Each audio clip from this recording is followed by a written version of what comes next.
नमस्कार। महाकवि कालिदास के रघुवंश नामक महाकाव्य के प्रथम सर्ग के अध्ययन अध्यापन को आगे बढ़ाते हुए हम इस कालांश से 56वें श्लोक से पढ़ना प्रारंभ करेंगे। पिछले कालांश तक हमने इस सर्ग के 55 श्लोकों का अध्ययन कर लिया है। हमने पिछले श्लोक में पढ़ा था कि राजा दिलीप और रानी सुदक्षिणा जब महर्षि वशिष्ठ के आश्रम में गए तो वहाँ विद्यमान मुनिजनों ने उनका स्वागत किया। आगे का वर्णन हम आगे के श्लोकों से पढ़ेंगे। पढ़ते हैं संबंधित श्लोक। विधेः सायन्तनस्यान्ते स ददर्श तपोनिधिम् अन्वासितम् अरुन्धत्या स्वाह्येव हविर्भुजम्। अन्वासितम अरुन्धत्या स्वाह्या इव हविर्भुजम्। इस श्लोक में राजा दिलीप के द्वारा मुनि वशिष्ठ और उनकी पत्नी अरुंधति को देखे जाने का वर्णन किया गया है। अन्वय के अनुरूप अर्थ पढ़ते हैं। स सायन्तनस्य विधेः अन्ते स्वाह्या हविर्भुजम् इव अरुन्धत्या अन्वासितं तपोनिधिं ददर्श। स उन राजा दिलीप ने सायन्तनस्य विधेः अन्ते सायंकालीन विधि विधान समाप्त हो जाने पर, सायंकालीन जो विधि विधान है, पूजा उपासना आदि हैं, उनके अंते समाप्त हो जाने पर स्वाह्या हविर्भुजम् एव स्वाहा देवी के साथ विराजमान हविर्भुजम् हवि का उपभोग करने वाले अग्निदेव के समान अरुंधत्या अन्वासितम अरुंधति नामक पत्नी के साथ बैठे हुए तपोनिधि महर्षि वशिष्ठ को ददर्श देखा। अर्थ एक बार और बताया जा रहा है कि उन राजा दिलीप ने सायंकालीन विधि विधान पूर्ण हो जाने के उपरांत स्वाहा देवी के साथ विराजमान अग्निदेव की तरह अरुंधति नामक पत्नी के साथ विराजमान या बैठे हुए तपोनिधि महर्षि वशिष्ठ को देखा। अगला पद्य। तयोर्जघ्रतुः पादान् राजा राज्ञी च मागधी तौ गुरुपत्नी च प्रीत्या प्रतिननन्दतुः। तयोः जघ्रतुः पादान् राजा राज्ञी च मागधी तौ गुरुपत्नी च प्रीत्या प्रतिननन्दतुः। यहाँ पर बताया गया है कि वहाँ राजा दिलीप और उनकी पत्नी ने उन दोनों के गुरु और गुरुपत्नी के चरण स्पर्श किए। अर्थ को पढ़ते हैं अन्वय के अनुसार। मागधी राज्ञी राजा च, मगध राजपुत्री, मागधी जो मगध देश के राजा थे, उनकी पुत्री राज्ञी रानी सुदक्षिणा ने, राजा च और राजा दिलीप ने, तयोः पादान जग्रतु उन दोनों के चरण स्पर्श किए। किन दोनों के? अरुंधति और महर्षि वशिष्ठ के। पादान चरणों को, जग्रतु स्पर्श किया। फिर क्या हुआ कि चरण स्पर्श करने पर गुरुपत्नी गुरुश्च, गुरुपत्नी और गुरु ने, तौ प्रीत्या प्रतिननन्दतु उन दोनों को प्रीत्या प्रसन्न मन के साथ, प्रतिननन्दतु आशीर्वचन देते हुए उनका सम्मान किया। वे दोनों अत्यधिक प्रसन्न हुए और दोनों ने उनको आशीर्वचन प्रदान किए। अगला पद्य। तमातिथ्य क्रिया शांत रथक्षोभ परिश्रमं पप्रच्छ कुशलं राज्ये राजाश्रम मुनि मुनिः। तम आतिथ्य क्रिया शांत रथक्षोभ परिश्रमं पप्रच्छ कुशलं राज्ये राजाश्रम मुनि मुनिः। यहाँ पर महर्षि वशिष्ठ के द्वारा राजा दिलीप से उनके राज्य से संबंधित कुशल क्षेम पूछे जाने का वर्णन किया गया है कि मुनि वशिष्ठ ने पप्रच्छ पूछा। किसको पूछा? राजाश्रम मुनिम तम, राज्य आश्रम के मुनि उन राजा दिलीप को। कैसे थे वे राजाश्रम के मुनि राजा दिलीप? तो उनकी एक विशेषता आई है कि आतिथ्य क्रिया शांत रथ क्षोभ परिश्रमम।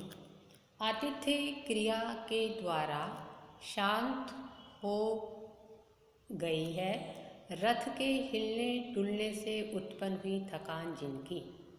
अर्थात जब राजा और रानी रथ पर विराजमान होकर गुरु के आश्रम में आए तो रास्ते में रथ के हिलने डुलने से उन दोनों को जो थकान हुई, वह थकान मुनिजनों के द्वारा और महर्षि वशिष्ठ के द्वारा किए गए आतिथ्य सत्कार से दूर हो गई। ऐसे राजा दिलीप से, जो कि राज्याश्रम के मुनि स्वरूप थे, उन राजा दिलीप को राज्य कुशलम पप्रच्छ, राज्य की कुशलता के बारे में पूछा कि आपके राज्य में सब सकुशल तो है।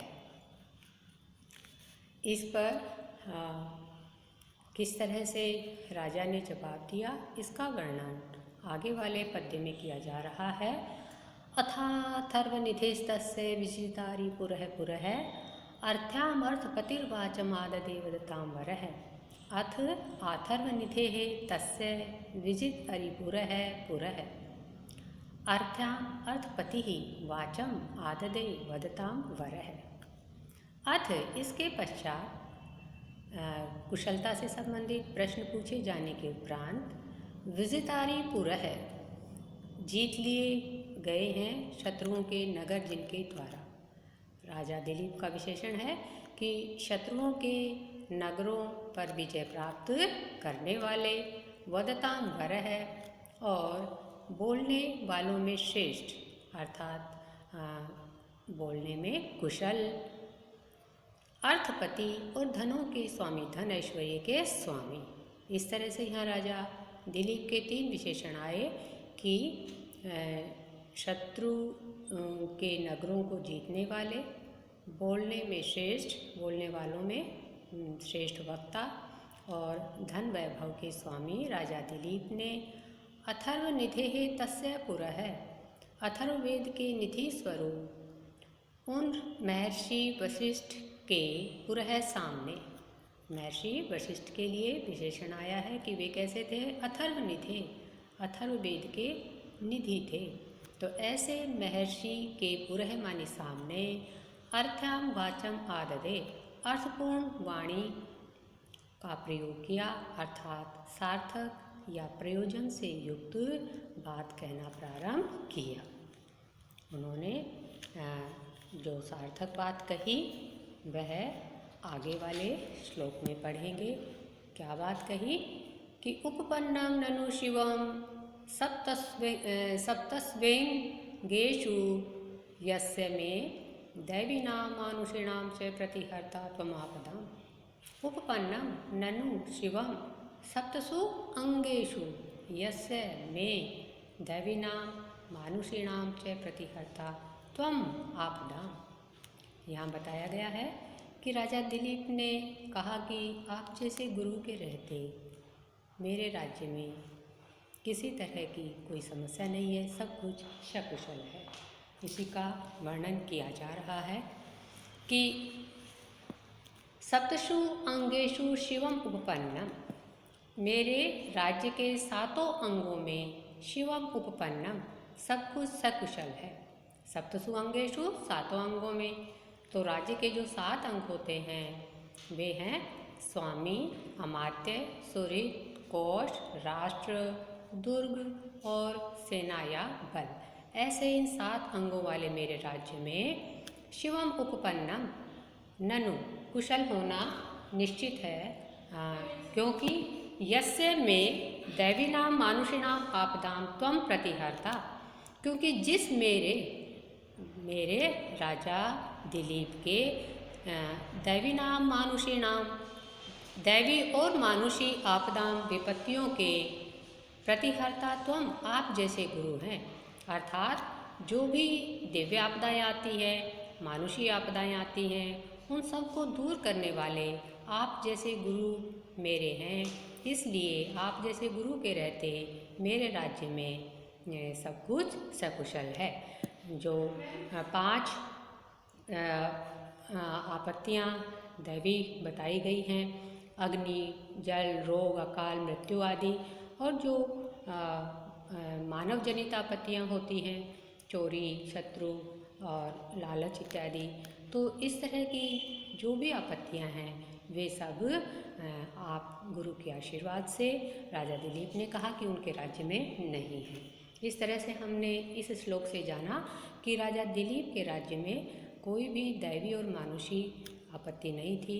गुरु के आशीर्वाद के कारण उनके राज्य में सब कुछ सकुशल था। आज इतना ही। आप सभी की मंगल कामना के साथ स्वस्ति। जयतु संस्कृतम, जयतु भारत।